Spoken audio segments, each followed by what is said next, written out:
美国的煤炭储量世界第一，而今年的煤价暴涨，为什么美国不疯狂的采煤，赶紧变现呢？难道仅仅是因为美国煤矿工人的命值钱吗？还真不一定。你别说美国了，就说个人吧。如果你告诉一个美国农民，你家地里发现巨量的煤矿，100万吨，采出来能卖2亿美金，我敢打赌告诉你，这美国农民眼皮都不带抬的，他会继续种他的庄稼。这原因再过会儿跟你聊。大家好，我是大卫。今天是美西时间的5月23号，周末咱聊一个稍微沉重的话题是因为今天早上我看到新闻，中国山西运城某个县发生了一个非常严重的矿难，就是地底下这煤矿瓦斯爆炸，据说已经死亡了90个人了，另外有一些人呢属于失踪，那也是凶多吉少。我看了一下这是过去几十年来伤亡数字最大的一个之一。那你要问了，这将近100口子，背后是100个家庭，怎么就因为瓦斯爆炸都走了呢？在这儿我必须给你讲一个我的亲身经历我在若干年前，我曾经下过山西的煤矿，当然了，那不是为了采煤，而是去一个煤矿的遗址公园，它不采了，但是呢，我已经看到煤矿底下是什么样子。我敢告诉你我再也不想下去看了，给我钱我也不下去，太害怕了，因为有可能有那个幽闭恐惧症，天然就觉得周围全都是煤，万一塌下来人能活吗？所以说采煤确实是拿命换钱的一个职业。另外我在几年前在中国做生意的时候，也接触了一些温州的朋友，他们曾经炒过房，实际上他们在山西和内蒙古也炒过煤矿，但是后来呢，发现他把赚到的钱最后又落在了当地，有的本都没收回来。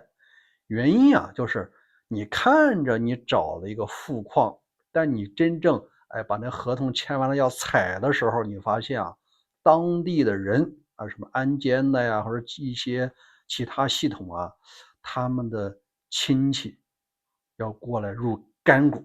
啥叫干股？就是1分钱不投，但是呢每年分红照旧。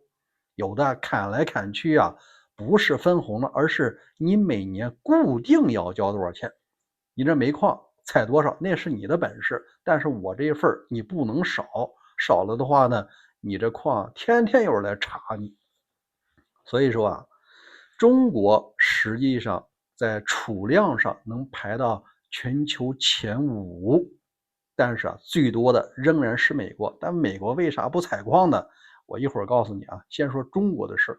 那就是根据通报这家民营企业它采取虚报人数的办法，就是真正下矿是200多人，但是他那个统计只有100多。为什么呀？因为在山西有些煤矿它采取的什么2口，其中一个口呢有个摄像头连着的监管机构，下去100人吧，但是在旁边还有个口呢，又下去100多人。你看真正出了事儿，他就说我就下去100多人呢。假设死了200人，那你想想，这中间很多用钱就能够摆平了，这是一回事。第二呢，中国作为全球第1大采煤国，一年采多少？50亿吨。你想想50亿吨多大概念但问题是它有丰富的采煤经验，技术也很先进，但是有一条，执行方面有些人基于成本考虑就给你打折了。比方说现在的煤矿企业都已经用上这 AI 和区块链技术了，就是它要来分析，而且要进行探测你到底去了多少人，你这些瓦斯有没有浓度超标，达到0.1%它就报警。但有些小煤矿他为了博这种概率，干脆啊，他用2种办法来解决这个问题。一个是人为的修改后台的阈值，它高了不是要报警吗？但是煤得继续采啊，现在的煤价这么高，一会儿我再告诉你为啥煤价这么高。所以就导致呢，即使是这个瓦斯超标了，警报器啊，它数值没达到，它不叫，那咱就得继续干啊，继续采煤。你想想，一天里出多少煤？第二个呢，除了这后台改数据之外呢，那就是最粗暴的办法，直接呢把那个塑料布啊，有的是用那个套套，直接把那个设备啪糊起来，也就是说人为的阻断了它的探测了。你的瓦斯浓度再高，它已经被套起来密封起来了，那不就是个摆设吗？那你要问，为什么这些商家、这些企业冒着这个矿难的风险还要这么干呢？这事儿啊，还是和伊朗有关系。自从这2月28号啊，老川打伊朗以来啊，至于怎么打的，有时间你可以翻我以前的节目。结果呢，没打下来，伊朗把这霍尔木兹海峡给封锁了，现在老美也给封锁了。那结果是全球的油价都在涨。你看，你给我每加一箱油啊，多付$10，咱不高兴是吧？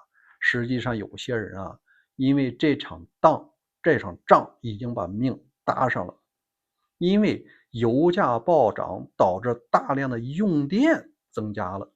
我不坐车了，我开电车，我买电车，用电量增加，而中国的火电就是烧煤发电能占了40%以上。所以说现在的煤价是蹭蹭的往上涨。那你看，你如果是那挖煤的矿主，你可能也有这种动力，把那个设备啊赶紧给它遮起来，过点就过点，只要不爆炸呢，咱就把这个煤一天得采多少。万一爆炸了，那就用超能力给它摆平。100万行不行？100万不行，120万行不行？但是啊，这100多万一天可能就采出来了。所以说啊，正是因为有这种动力，他们才出现这样的问题。不是技术不行，不是AI 和区块链的技术的问题，而是在执行过程中啊，人为的让位于这些利润。好，接下来该说说美国储量2200亿吨，全球排名第一。那它为啥不采煤呢？原因啊有3个。先说最重要的一点，那就是美国历届政府都不支持这种传统高污染的行业。第二个问题啊，那就是你如果想干这个活儿，你要没个几十亿美金的底儿啊，你根本就干不了。第3个问题啊，最重要的一点，保险公司根本不保这个行业。在美国，如果没有保险公司给你保驾护航，无论你的勘探、包括采煤、运输过程中出现任何问题，任何一个人命，那你赔偿可能是几百万到几千万，甚至把你直接搞破产了。正是因为这样啊，如果说美国采煤带，比方说这个伊利诺伊州一个农民，他上面本来是种大豆、玉米的，你告诉他，你这下边呢有100万吨的煤，采出来的话能卖2亿美金，他呢没有动力，他会继续种他的庄稼，因为啊，对于他来说，我种麦子、种玉米，我每年都有收入。好了，如果我现在采煤，最终没采起来，关键啊，倾家荡产，没有必要。所以说，美国这种制度呢，也就决定了，虽然它已经是全球第一大采煤的储量，但是啊，它不采，而且啊，在整个能源市场上，它有个特殊的因素，就是它即使缺电的时候，它用天然气，而天然气啊，加拿大卖给它非常便宜，包括美国的页岩油在采油的过程中呢，它是油气伴生的。以前的节目我讲过了，像这个路易斯安那还有德克萨斯，他在采这个页岩煤的时候，为什么他没有采页岩油的时候，为什么没有加大产量呢？是因为采出来的气儿，按照美国法律，你不能把它排放了，也不能把它燃烧了，你只能卖掉。而美国没什么人买这玩意儿，所以导致结果，我油我也不采了。所以你看，每个国情不一样，这也决定他们所采取的方式不同。所以说，中国如果继续维护好这个矿工的权益除了技术问题，可能更重要的仍然是一个监督的问题。好，关于这件事儿你怎么看呢？欢迎在留言区留言，咱们明儿见吧。